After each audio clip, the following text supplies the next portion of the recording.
नमस्कार विद्यार्थी मित्रांनो, आज झालेल्या MIDCच्या पहिल्या शिफ्टच्या पेपरमध्ये जे प्रश्न आलेले आहेत जे की सामान्य ज्ञान व MIDCच्या ॲक्टवर विचारलेले प्रश्न आज आपण पाहणार आहे। खूप इझी आणि खूप सोपा पेपर होता। त्यामध्ये तुम्हाला सिंपल प्रश्न विचारण्यात आले होते।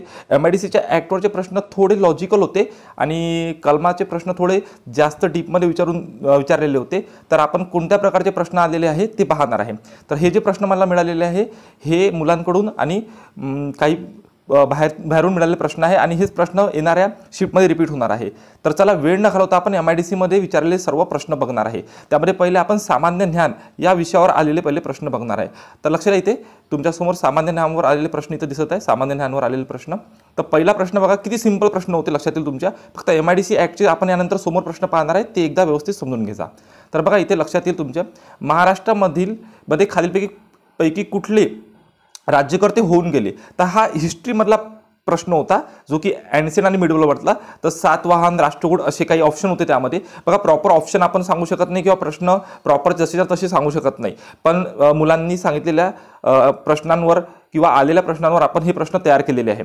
तर प्रश्न या टाईपमध्येच आलेले होते, त्यामुळे महाराष्ट्रामध्ये खालीलपैकी कुठले राज्यकर्ते होऊन गेलेले आहे। तर तुम्हाला माहिती आहे राष्ट्रकूट वगैरे हे आन्सर होऊ शकते, कारण की ते होऊन गेलेले आहे। त्यानंतर बघा नेक्स्ट प्रश्न कोणता आलेला होता जो की GS वर विचारला होता। सामान्य ज्ञानवर खूप इझी प्रश्न विचारले होते।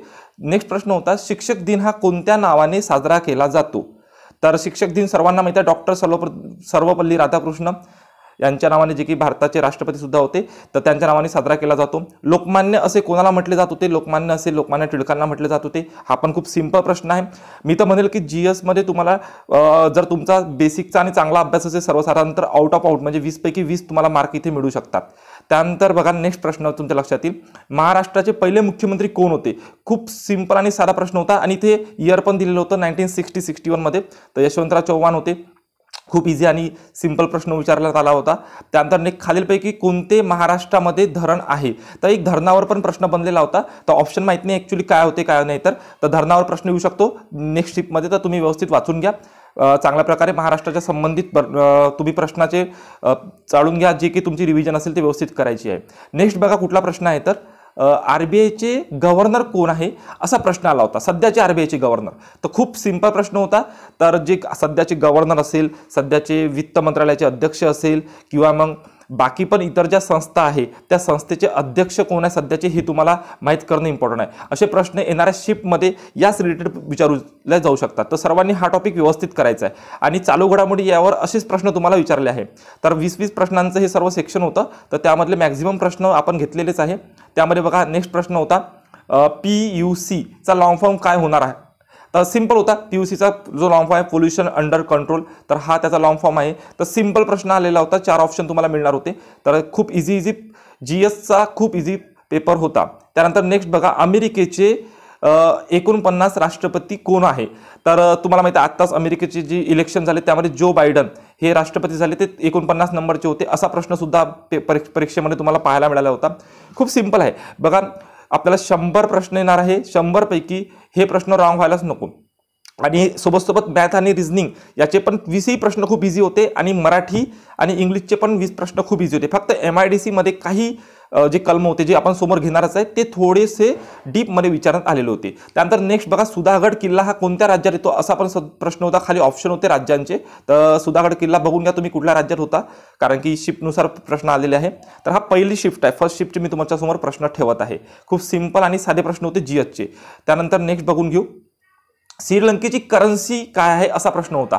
श्रीलंकेची करन्सी बघा, म्हणजे आपल्याला प्रत्येक शिफ्टमध्ये वेगवेगळ्या देशाचे करन्सी विचारू शकतात। तर मोस्टली आपल्या भारताच्या आजूबाजूला जेवढे पण देश आहे पहिले त्या देशांचे तुम्हाला करन्सी, जसे पाकिस्तान, बांगलादेश, नेपाळ, भूटान वगैरे यांच्या करन्सी आणि सोबत जे महत्त्वाचे देश आहे अमेरिका, जपान वगैरे यांच्या करन्सी तुम्ही पाठ करून घ्या। जसं आता श्रीलंकेची आली होती, नेक्स्ट शिफ्टला वेगळी येऊ शकते। तर खूप इम्पॉर्टंट आहे करन्सी वगैरे।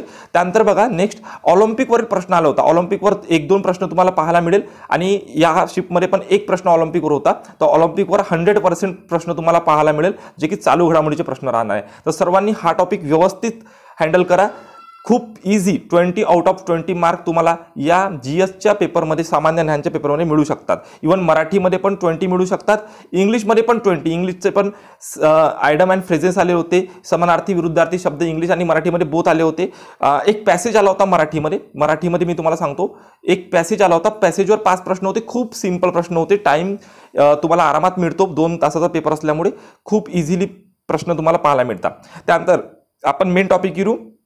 MIDC ॲक्टमध्ये विचारलेले प्रश्न खूप इम्पॉर्टंट आहे.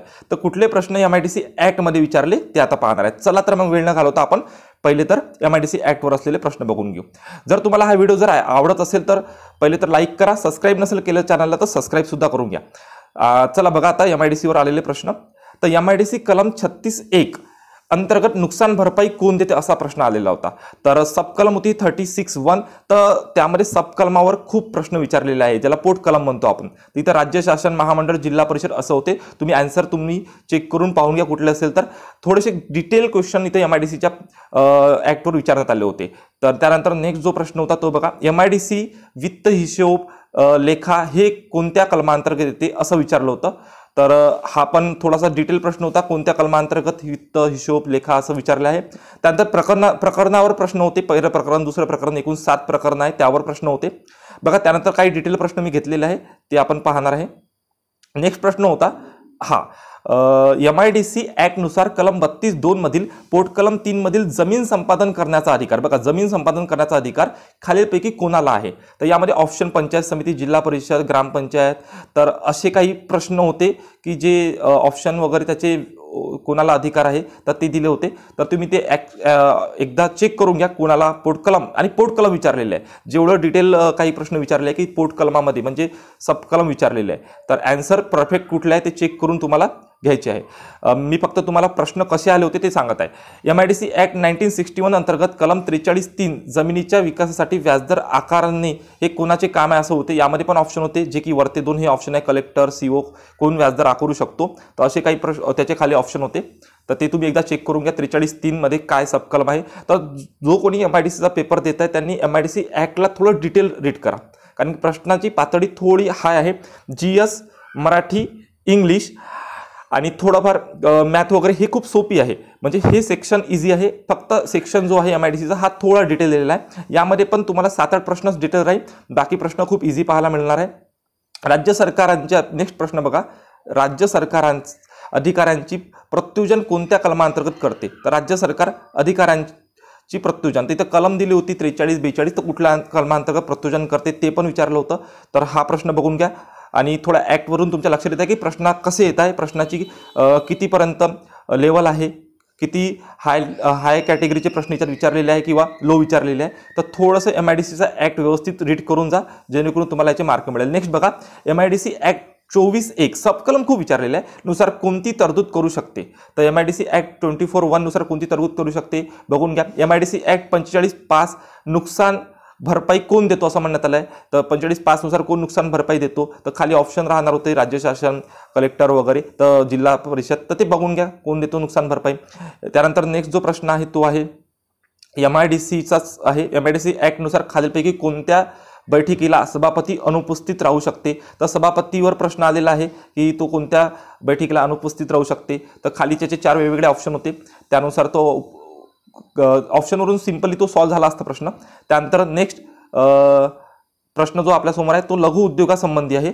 तर लघु उद्योग तुम्हाला माहिती आहे, कारखाना व यंत्रसामग्री खर्चासाठी खालीलपैकी किती रक्कम लघु उद्योगामध्ये येते. तर 1 कोटी, 50 लाख, 10 लाख. तर लघु उद्योगावर पण प्रश्न होता, तर हा पण प्रश्न खूप इम्पॉर्टंट होता. त्यानंतर नेक्स्ट प्रश्न बघा, त्यानंतरचा नेक्स्ट प्रश्न आहे MIDC कलम 51 प्रश्न होता, लक्षात घ्या. तुम्हाला कलम जे आहे MIDCचे ते ओव्हरऑल सर्वचे सर्व कलम तुम्हाला पाठ पाहिजे. तुम्हाला माहिती आहे की एकूण टोटल जे 69 कलम आणि 7 प्रकरणे आहे, हे सर्व कलम आणि सर्व प्रकरणे तुम्हाला तोंडपाठ पाहिजे. तर 51 कलमवर प्रश्न होता आणि MIDC कलम 34 सुद्धा प्रश्न होता. तर डायरेक्ट काही प्रश्न विचारलेले आहे कलमांतर्गत आणि सोबत MIDCचे पोट कलम सबकलमावर खूप प्रश्न पाहायला मिळालेले आहे. सबकलम 34, 51, 3 वगैरे असे त्याच्या आधारित प्रश्न विचारलेले आहे. मॅक्झिमम प्रश्न थोडे डिटेल होते, तर व्यवस्थित वाचून जा. जर तुम्ही MIDCचा ॲक्ट व्यवस्थित रीड जरी करून गेले तर तुम्हाला आरामात 20 आउट ऑफ 20 मिळू शकतात. पेपर खूप इझी आहे, पेपरमध्ये जास्त डिफिकल्टी लेवल ठेवण्यात आलेली नाही आहे. तर अशा प्रकारे हा संपूर्ण आलेला पेपर होता, ज्यामध्ये फक्त मराठी, इंग्लिश आणि जे आपलं मॅथ अँड रिझनिंगचे प्रश्न खूप इझी होते, जे मी घेतलेले नाही आहे. त्यामध्ये तुम्हाला 20 आउट ऑफ 20 मार्क मिळणार आहे. सो तुम्ही फक्त बेसिक्स वाचून जायचं आहे. GSचे प्रश्न मी तुम्हाला सांगितले खूप इझी होते. फक्त MIDC ॲक्टचे प्रश्न लक्षात ठेवा, खूप इम्पॉर्टंट आहे. एकदा व्यवस्थित ॲक्ट वाचून जा. यावरती प्रश्न येणार नाही आहे. येणाऱ्या शिफ्टवाल्यांनी चांगला अभ्यास करा. तुम्हाला सर्वांना बेस्ट ऑफ लक. चला भेटू नेक्स्ट व्हिडिओमध्ये. असेच आपण व्हिडिओ समोर येणाऱ्या शिफ्टचे पाठवणार आहे तुमच्यासमोर. तर व्हिडिओला लाईक करा, सबस्क्राईब करा, जेणेकरून तुम्हाला लगेच इन्फॉर्मेशन मिळून जाईल ज्यांची शिफ्ट नंतर आहे. तर चला भेटू नेक्स्ट व्हिडिओमध्ये. व्हिडिओ पाहिल्याबद्दल धन्यवाद.